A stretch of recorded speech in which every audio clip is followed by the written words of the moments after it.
If I wanted to lose 10 pounds in 10 weeks without a single diet, without restriction, these are all the things that I would do.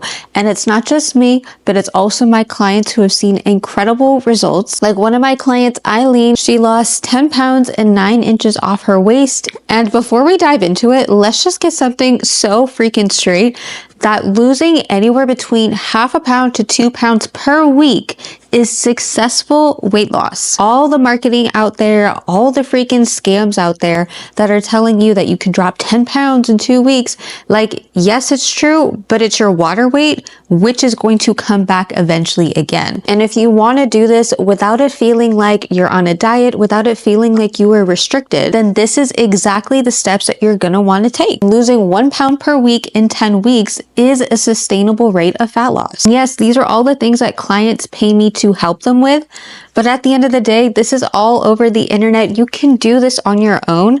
I'm a firm believer that you don't always necessarily need a coach because you are fully capable of doing this on your own, especially if money is tight, if the budget is too tight, you just can't afford it. Maybe you're a college student, but you really want to be serious about this. Not going to be the type of coach that's going to gatekeep it, because at the end of the day, like, you can do this on your own. So the first thing being is, yes, you need to be in a calorie deficit. Now, the mistake that a lot of people make is that they will cut 500 calories off their maintenance to go into a deficit. And honestly, I don't blame you, because that's exactly what TDEE will tell you to do, or other online calorie calculators. And in a way, like, they're not wrong. Like, yes, that is your deficit calories. How you're going to do this sustainably and realistically, so it doesn't feel like a diet, is first, you're just going to find your maintenance calories. This is like the baseline that you want to start with. And by doing that, that's a lot easier to figure out. You just input all your information on any calorie calculator, and you're going to want to eat those calories, those maintenance calories, for the next 2 weeks. This is just to actually make sure that these are your true maintenance calories, because there's a good chance that it could be inaccurate, which it can be, because at the end of the day, it's just a calculator. And what you're going to want to do is that in those 2 weeks, you're going to weigh yourself every morning. This is going to be before you eat. This is going to be after you use the bathroom. This is also before you drink any fluids like water. And you're just going to weigh yourself and just take note of that. And then you're going to calculate the weekly average. And between the two averages from those 2 weeks, see if your weight went up, went down, or stayed the same. If it went slightly down, then it means that you're already eating in a slight deficit.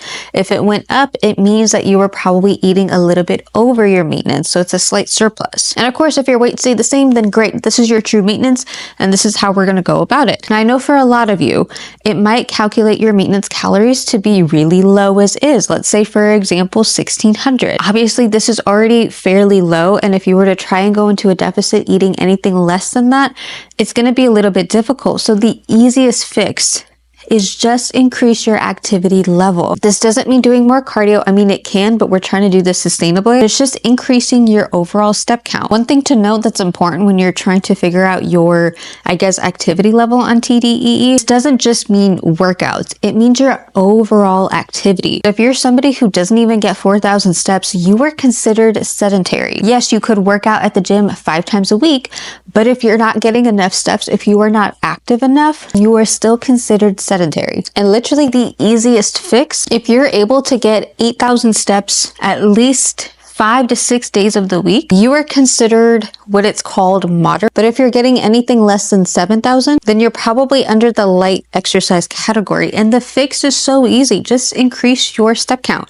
You'll even see that your calories will be able to shoot up by 100 or 200 for your maintenance calories. Okay, so now that we have found our true maintenance calories, this is where we're just going to make it super easy, super quick. You're just going to take off 100 calories off your maintenance to start with your deficit. And you're still going to do all the same things. You're still going to go to the gym just like normal, lift. You're still going to eat whatever it is, your high protein. You're still going to get in your steps. A good way to track is, yes, you could weigh yourself every day and just look at the patterns and the trends. But I also recognize that weighing yourself every day just either isn't realistic. Maybe you don't like to do that. You're a little bit too attached to the numbers. So another way you can track your progress is taking measurements around your body. Basically, the main areas that you want to see the results. If you feel like you have too much fat around your legs, then make sure you're taking the same measurements in the same place. to measure. Same with your stomach. I always like to just recommend doing it at the navel just because it's easy to remember. Take those measurements every week and just notice if it's going down, even if it's by 0.2 inches or 2 centimeters, whatever it is, it's still considered progress and it's measurable. Don't mind this little guy. He's just licking away. I'm sorry. Personally, for me, I do like to just weigh myself every morning. It's easy. I don't have to think about it. I already have to get undressed and dressed in the morning. So I just step on the scale. And that's also another important thing too, is that when you're weighing yourself, make sure you're wearing the least amount of clothes, whether it's just like your bra and underwear or like very minimal clothing, because as we are in winter, your clothes are going to be heavier and it's going to skew the results a lot. This was actually a mistake that I did where I had started my first deficit right in between like summer and it was starting to get cold. So in those cold mornings, I'd be in full sweats. And when I was weighing myself, it would always be like in really thin shorts and a tank top. And then I just remember seeing for like 5 days straight that my weight kept going up. And I was like, this is crazy. So then I took off another 100 calories and ended up cutting a little bit too much too quick. And it became unsustainable. And it was awful. So I kind of just found that if you just weigh yourself every morning without anything, hardly anything on, and then just keep a track of it and then look for the trends. Make sure every week it's decreasing even a little bit. It's not always going to be perfectly 0.5 or even 1 pound, just because there's so many variations that can happen with your weight. It could be due to stress. It could be due to hormones, like you're about to get your period. It could be that you had a lot of high sodium foods. It could be that you ate a lot of carbs, so it holds on to a lot more water. So there's still tiny variations that could happen. So even if it's not perfectly half a pound or 1 whole pound, just look at the trends. Just make sure we're still going down, because then there will be a week where you're not going to have any of those weight fluctuations, and then you'll actually truly see how much you're really losing. You're going to take off 100 calories every week. And I would even recommend doing every other week if you're wanting to do this for longer than just 10 weeks. Like if you have more weight to lose, you absolutely could do this every other week. Otherwise, if you are somebody who just wants as quick as possible, then honestly, I wouldn't even take off 100 calories the following week. I would take off 50. So now by week 1, you should have taken off 100 calories. By week 2, you should now be 150 calories away from your maintenance. The next week after that, then you would do 200. And I would still keep a track of how you're feeling. Like if you are still pretty hungry, even after you've taken off 100 calories, it's okay to keep the same calories for that next week. And it's okay to be just in 100 calorie deficit, because at the end of the day, anything that's less than your maintenance calories, you are still in a deficit. Okay, so the next topic that we're going to get into is nutrition, because you might feel a little bit more hungry, or you might be feeling the urge to snack. Because I notice that when I'm in a deficit, I feel comfortably full. Like I never feel too full. I'm not the bloated type of full, if you know what I mean. So for me, I find it really important to emphasize the importance of getting protein and fiber into your meals. I notice that when I eat a lot of fiber for one meal, I have no desire to eat because I am full for hours. And if you want an example of this type of meal, I posted on my Instagram this recipe of these oatmeal. You could make it overnight oats or stovetop oats. With this, yes, it's a little bit higher on the calorie side. It's like 700 something, but trust me when I say that it keeps you full for like 6 hours. I didn't even get to start feeling hungry until the 6-hour mark. I had no desire to snack. I had no desire to eat. So like fiber is like the secret weapon to really helping you on a calorie deficit. And if you want the link to this recipe, I'll post the link below into the description so you can just easily access it. And yes, protein is important, but you don't necessarily have to eat 1 gram of your body weight or your goal body weight. Because let's be real about something. Okay, let's say you are 200 pounds right now and you're just trying to lose 10 pounds just to start. Maybe 20 pounds is the ultimate goal. To eat 200 pounds of protein, that sounds miserable. And I know you're going to be so freaking sick of eating by the time half of the day even starts to come around. And the idea is that I don't want you to get sick of protein. I don't want you to get sick of eating. Like I said, this is not supposed to feel like a diet. You should not be feeling miserable. So a good alternative that you can do is just eat 0.7 to 1 gram of your body weight in protein, or your goal weight. Now, this makes it so much easier. So let's say you are trying to lose just 10 pounds and you weigh currently 200 pounds. You would take 180 times 0.7. So now at minimum, every day you need to at least get 126 grams of protein. Notice how that's a lot more easier to do. It's way less overwhelming than trying to eat 180 grams of protein. There's so much research that shows that just eating 0.7 of your body weight in protein will still give you the results that you're looking for. You can still look toned. You can still maintain your muscle without feeling miserable. In fact, right now with the holidays coming into full swing, I've been prioritizing a lot more sweets, a lot more like cakes and things that are just not protein. And the old me would be like, oh, I'm so behind in progress because I couldn't eat 150 grams of protein. But now me, I get at least 110, and that's good enough. Because for me, that's 0.7 of my body weight in protein. And that'll still allow you to be able to eat all your favorite foods. If there's days where you end up eating more carbs than protein, that's okay because you're still on track. And I think that's the main key thing that's going to make it feel like you're not on a diet, and it's not going to feel restrictive. And I am the type of coach that will believe that there's no such thing as good or bad foods, okay? Your body doesn't recognize what is good and what is bad. Its only job is just to digest. Whatever you put in it, your body's going to do its best to process it. So feel free to still eat the processed foods if you want. Just take note that with the higher sodium foods and the higher fat content foods, it might make you feel a certain way. Like you might feel more sluggish.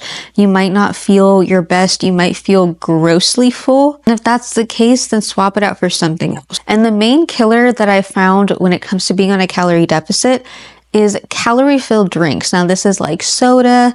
If you're a drinker, maybe it could be like drinking mocktails. So the best way to curb around drinks is just drink diet soda. Oh my God, diet soda, so bad for you. And it's like, okay, drinking one a day is not going to do anything to you. Drinking 10 a day, that's a problem.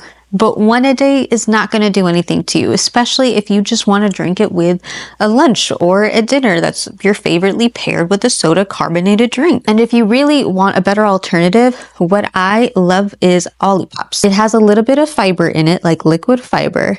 A lot of their flavors taste like soda, and it's just like a better alternative to soda in general. It is a little bit on the pricier side, but if you're somebody who loves to drink soda, you're already going to spend that extra money to buy cans of soda. So, I mean, for me, it just seems like the same. Yes, it's okay to opt in for sugar-free stuff, whether it's like sugar-free syrup. So when you put it in your coffee, it doesn't add a lot of calories. And I think even like Olipops, they're like 50 calories a can. But if you want absolutely no calories in it, then sugar-free soda, you will be fine. We got to stop this fear mongering around certain foods just because of chemicals and certain things. And it's processed, and it's like at the end of the day, everything is processed. You can just choose which is better to eat based on your goals. Okay, so let's talk exercises. A lot of people think that they need to switch up their training, and they think they need to do lighter weights with more reps, and when it comes down to it, you still just need to train the same. When you're on a deficit, the whole point is to lose the fat, but still maintain as much muscle as possible. And in order to do that, it's eating your protein and trying to get enough calories and, all that good stuff. It's also still about training towards near failure, because one thing you do have to understand is that your body doesn't understand weight. Okay.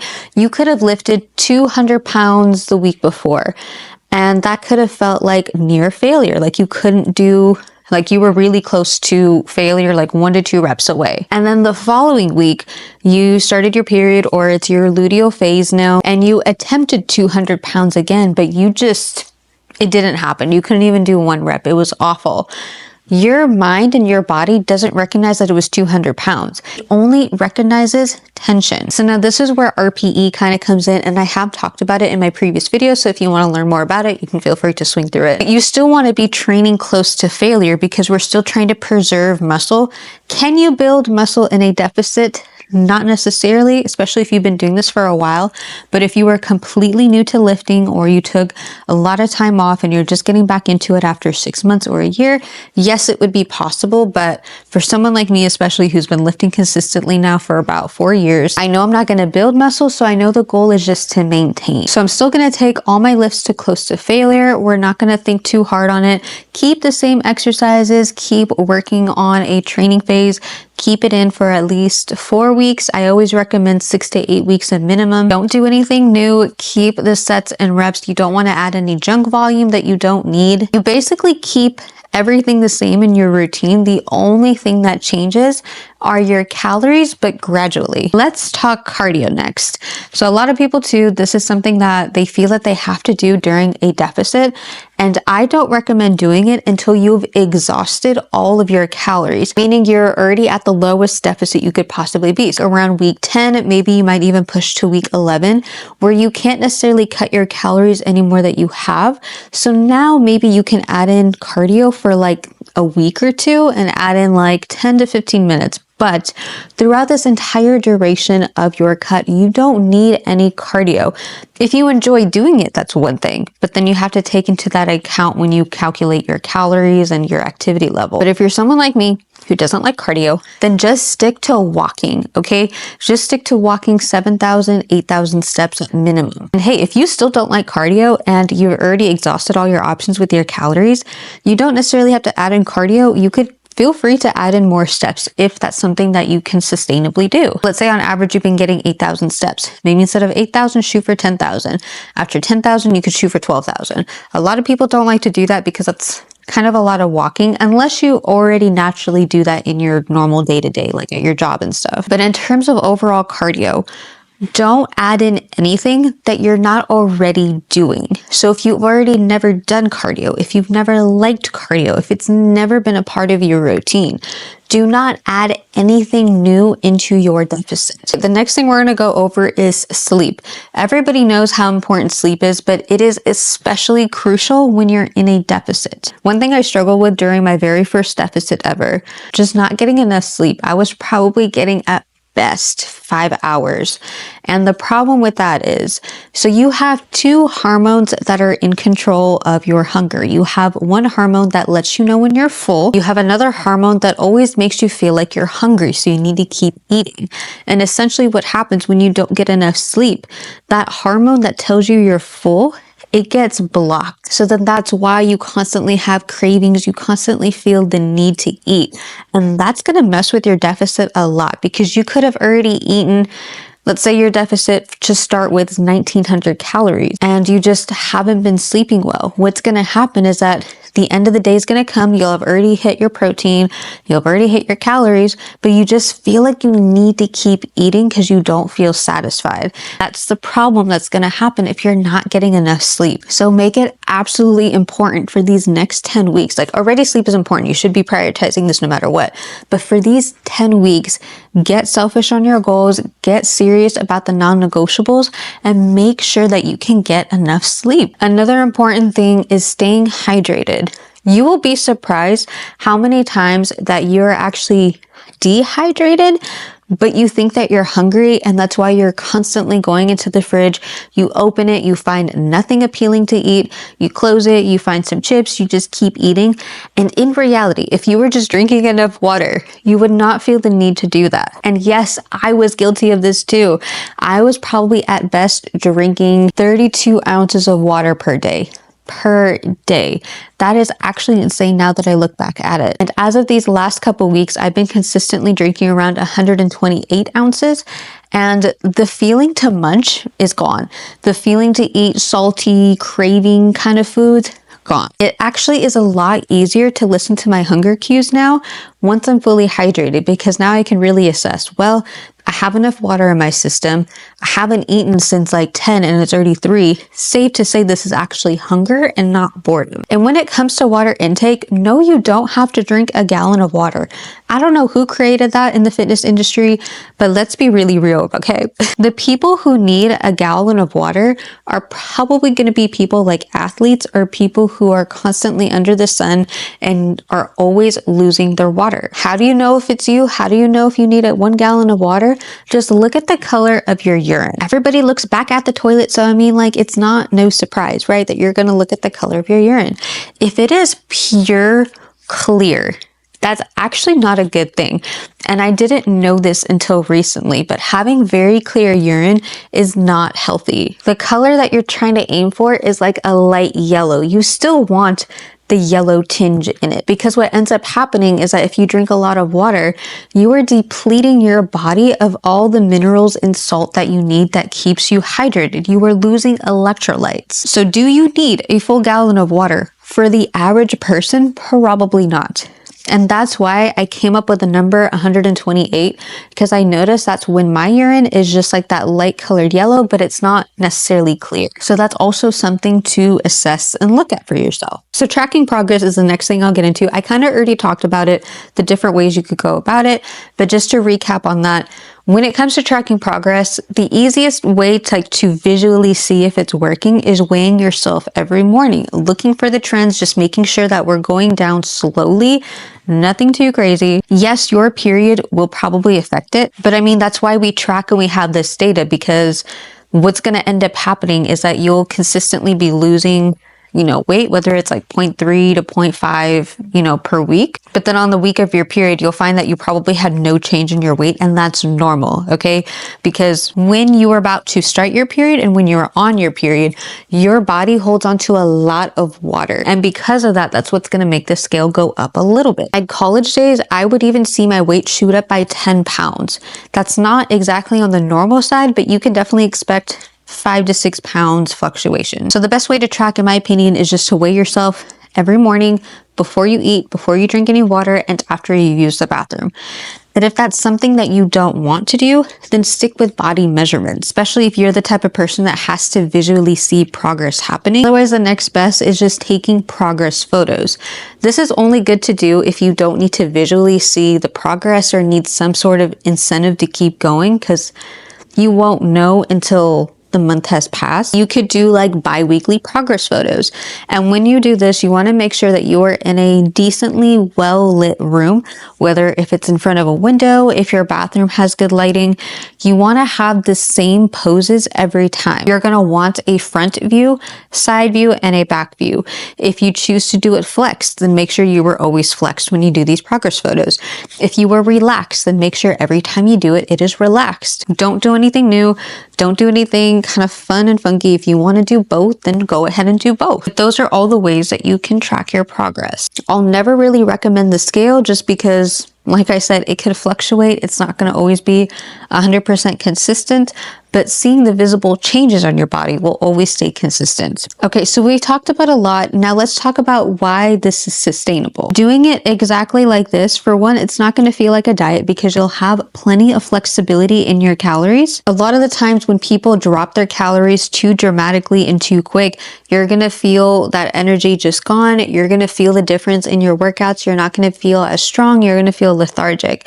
But by doing this sustainably, you're training your body to slowly acclimate to these lower calories.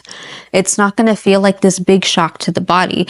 And the other thing too is your body is really good at adapting. Like, it is so good that it's a blessing, but it's also a curse at the same time, because it's a blessing because, yeah, you should be able to adapt. It should feel easy, but it's a curse in this sense, because if you were to drop your calories too quick, after 2 weeks, your body is going to be like, yep, used to it. Let's keep going. And that's why a lot of people are going to plateau when they go into a deficit too quick and too fast. Are there going to be setbacks that happens? Of course. You're going to get your period. You might get sick. With the holidays coming up, you might have distractions. Like, nothing is ever going to be perfect, no matter what you try, no matter what you do. That's why still doing it this way gives you a lot of flexibility. Let's say your deficit is towards a really important event. We'll just use Christmas in this case, because by the time you see this, Christmas will have already passed. But for me, that's the next major event that's going to come. Let's say my deficit, I'm at the very end of it. I'm at 1,500 calories. And this is like the final stretch. And then Christmas Day comes and I end up eating 2,200 calories. For me, 2,200 is my maintenance. So the worst thing that could happen for that one day is I just eat my maintenance calories. So I'm in a position where I'm neither losing or gaining. And for one day, it's not going to be a big deal. And let's also be realistic. In a 30-day calendar, right? There's probably going to be 4 or 5 days where you're off track, couldn't stay on track, something happened. And if we really put it into perspective, let's say it was 5 days that you went off track. That means you were still on track about 84% of the month, which is still really good, especially considering that you want to be in the 80% range in order for this to be sustainable and work. So instead of just messing up on a Wednesday and then just being like, forget it, let's just try this on Monday, you are now 6 days. You're about a week now off track when you could have just had 1 day off track, but now you've increased it to 6-7 days. And that's where a lot of people are going to mess up, because giving up after one bad day is like getting scammed of $6 and you throw everything else out of your bank account because you think, what's the point? Doesn't really make sense, right? And if you need any help with this at all, I'm more than happy to look over your current training plan, your nutrition, your background, everything that it is. We can go over it in a free call, which I'll link in the description below so you can book, but it's a quick free call where we just go over your background and nothing crazy, no commitment. And it's more just to help you get into the right direction. And if you need like recipe inspiration, or if you need some high protein meal prep inspiration, I post it all the time on my page. So go, feel free to look at it. And another thing that you can utilize is ChatGPT. For example, here's a prompt you could do. I like to use the voice recorder because I don't like to type, but also by saying it out loud, you also see what I'm doing. I am looking to lose 1 pound per week. My calories this week are set to be for 1,800. I am looking for high protein recipes that do not have any pork, that are easy to prep, that I could do within 30 minutes. Please also provide the grocery list. And just like that, at the hands of your phone, you literally have so many recipes. It gives you the grocery list. You can do this on your own. You can even talk to it more to give it more specific instructions. But like, what more can you like ask for? You know what I mean? And if you need to get more specific, like I only have a $20 budget, make sure to mention that in the ChatGPT. Is it going to be 100% perfect? No, because when it comes to calories and machine and tools like that, there's always going to be a slight discrepancy, but at least it gives you a good start. I hope all these tips were helpful. And if it was, please let me know in the comments below. Make sure you drop a like. And if you haven't already, make sure you subscribe, and I will see you in the next video.